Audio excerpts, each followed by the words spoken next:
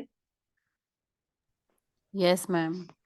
تو اکفا دیکھیے، نون ساکن یا تنوین کے بعد حروف حلقی یا حروف ارملون اور با، یہ جو ہم نے ابھی رول پڑھے ہیں ان سب کو ایکسکلوڈ کر دو. ان سارے جتنے بھی آپ کے حروف ہیں ان کو ایکسکلوڈ کر دیا تو 15 حروف بچ جاتے ہیں جو میں نے ابھی سود سے پہلے لکھے تھے. اس میں کیا کرنا ہے، تو نون کی آواز کو ناک میں چھپا کر دوسرے حرف کے قریب المخرج اخفا کریں گے. اس صورت میں نون کا صرف غنہ ادا ہوگا اور مخرج اگلے حرف کا لیا جائے گا. اگر اگلا حرف نون کے مخرج سے دور والا ہے تو اس کا پورا مخرج لے لیں گے، ورنہ قریب المخرج جا کر غنہ کریں گے. بات سمجھ آ گئی؟ نون ساکن پلس حروف یرملون حلقی با کے علاوہ حروف اخفا، اس کو اخفا حقیقی بھی کہتے ہیں. اور یہ آپ کی اخفا کی ساری وہ آ گئی.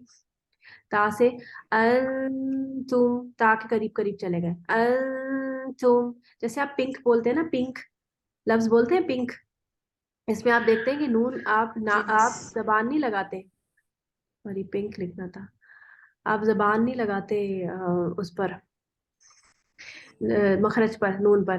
آپ منکی بولتے ہیں لفظ، یہ بھی آپ کیسے پڑھتے ہیں؟ زبان نہیں لیتے لیکن ناک سے آواز گزرتی ہے نا نون کی. جی نون کی آواز اردو میں بولتے ہیں ماں، تو بھی آپ کی ناک میں آواز جاتی ہے. تو یہ اسی طرح ہے. تم ناک سے آواز گزرنی چاہیے. اکثر اسٹوڈینٹس کیا کرتے ہیں، ناک سے آواز نہیں گزرتی، بس اکفا کر لیتے ہیں، تو وہ پھر رانگ ہو جاتا ہے.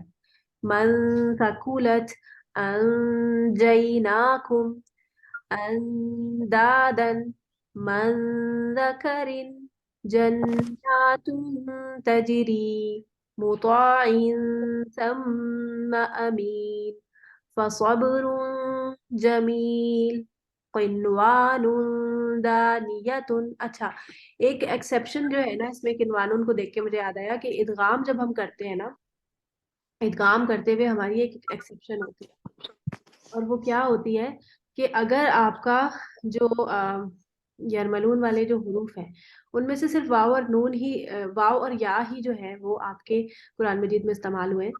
اگر یا اور کہاں گیا، یہ رہا، یہ جو یرملون والے حروف ہیں یا میم واو نون، ان میں سے صرف یا اور واو یہی استعمال ہوئے. ویسے تو اگر یہ دیکھیں آپ کا اکفا کب ادغام کب ہو رہا ہے، جب یہ دو حروف کے درمیان میں ہو رہا ہے کہ نون ساکن پچھلے والے حرف کے آخر میں ہو رہا ہے اور یہ جو یمون والے ورڈ ہیں یہ اگلے حرف کے دوسرے کسی حروف کے اگلے ورڈ کے شروع میں ہے. تو اگر یہ ایک ہی ورڈ میں آ جائے تو پھر کیا ہوگا، تو پھر اکفا ادغام نہیں ہوگا بلکہ پھر ہم ظاہر کر کے پڑھیں گے. جیسے یہاں پر نون ساکن، اظہار ہاں جی، اس کو اظہار مطلق کہتے ہیں. اظہار مطلق یعنی ایبسولوٹ اظہار. صحیح ہے، آپ نے اس کو اظہار ہی کرنا ہے، آپ یہاں پر اکفا نہیں کریں گے. ان کے اس کے 4 حروف تھے، آپ نے پچھلی اس میں یاد کیے ہوں گے. قنوان، یہ یاد رکھیے گا، یہ آپ کے ورڈز جو ہیں یہ قرآن مجید میں استعمال ہوئے ہیں. الدنیا قنوان، صنوان، سنو ہاں، اور ہاں بنیان بنیانن. بنیان. یہ لکھ لیں آپ جو نیو اسٹوڈنٹس ہیں نا وہ لوگ لکھ لیں. یہ مجھے ایڈ کرنا تھا، اچھا ہوا یاد آ گیا، یہ اس میں ایڈ کر لیں. صحیح ہے. الدنیا قنوان صنوان بنیان، یہ 5 حروف ہیں جن میں آپ دیکھ رہے ہیں کہ واو آ رہا ہے اور یا آ رہا ہے. بس اس کے علاوہ اور کوئی ورڈ قرآن میں استعمال نہیں ہوا، اور ہم قرآن ہی پڑھ رہے ہیں تو ہم کوئی لینگویج کے حساب سے بات نہیں کریں گے. تو یہ جب آ جائیں گے تو پھر ہم اس میں اظہار مطلب کریں گے. ٹھیک ہے، یہ بات آپ کو یاد رکھنی ہے. ٹھیک ہے، میں نے آپ کو پورا ٹاپک کمپلیٹ کرا دیا. آپ کے اس کورس کے سارے ٹاپک کمپلیٹ ہو گئے الحمدللہ. اب آپ نے جو ہے وہ پریکٹس کرنی ہے، یاد کرنے ہیں سارے ٹاپک، ساری جتنی بھی تھیوری میں نے آپ کو پڑھائی ہے. اس کا ایک ریٹن ٹیسٹ ہوگا انشاءاللہ، اور اس کا ایک اورل ٹیسٹ ہوگا جو میں آپ سے کرواؤں گی، وہ آپ کی ترتیب کا ہوگا. ان سب کے مارکس ہوں گے انشاءاللہ. پھر ہم آپ کا رزلٹ بھی اناؤنس کریں گے اور انشاءاللہ آپ کا سرٹیفکیٹ بھی 20 دن تک 25 دن تک آ جائے گا انشاءاللہ. میم اظہار مطلب والی چیز سمجھ میں نہیں آئی، مطلب اس میں ہم نے ظاہر تو کر کے پڑھنا ہے؟ قنوان اس طرح پڑھنا ہے، جیسے اظہار کرتے ہیں. لیکن بس یہ بات سمجھ میں نہیں آئی کہ اس میں یا اور واو آتا ہے، مطلب یہ بات سمجھ میں نہیں آئی. دیکھیں جو ہم نے یمون کے حروف پڑھے تھے نا، تو ہم نے پڑھا تھا کہ اس میں کہ نون ساکن یا تنوین کے بعد جب یرمنون والے حروف آئیں گے، اچھا تو پھر جو ہے ہم ادغام کریں گے، یعنی کہ غنہ کریں گے. تو ہم نے دیکھا کہ یہ تو جب دو کلموں کے درمیان میں ایسا ہوتا ہے تو ہم کر سکتے ہیں، لیکن اگر دو کلموں کے درمیان میں نہیں ہے اور ایک ہی سیم لفظ ورڈ کے کے اندر ہے اندر آ رہا تو پھر ہم ہے. کر نہیں سکتے نا. آپ دیکھیں پڑھیں گے کیسے آپ پیوں پڑھنا مشکل نہیں ہو جائے گا. صحیح. دنیا اتنا فریکوینٹلی دنیا کا لفظ استعمال ہوتا ہے قرآن مجید میں، تو اس میں ادغام کرتے ہوئے ہمیں بہت مشکل ہو جائے گی. اس وجہ سے یہ رول ہے کہ دنیا اور سدوانون وغیرہ جو ہے اس پہ اظہار ہے. اس پہ اظہار مطلب ہے. کیا جزاک اللہ. ٹھیک ہے جی چلیں. اور کوئی آپ کو سوال کریں گے؟ چلو میں کلاس آف کروں. مس منڈے کو کلاس ہوگی نا یا ہاں ٹیسٹ؟ جی منڈے کو کلاس ہوگی انشاءاللہ. یہ ٹھیک ہے. ہمارے شرارتی بلے اٹھ گئے ہیں، ہمیں پڑھانے میں دیں گے. چلے جی. سبحانک اللہم و بحمدک اشہد ان لا الہ الا انت استغفرک و اتوب الیک. السلام علیکم ورحمۃ اللہ وبرکاتہ. وعلیکم السلام. السلام. وعلیکم السلام ورحمۃ اللہ وبرکاتہ. وعلیکم السلام ورحمۃ اللہ.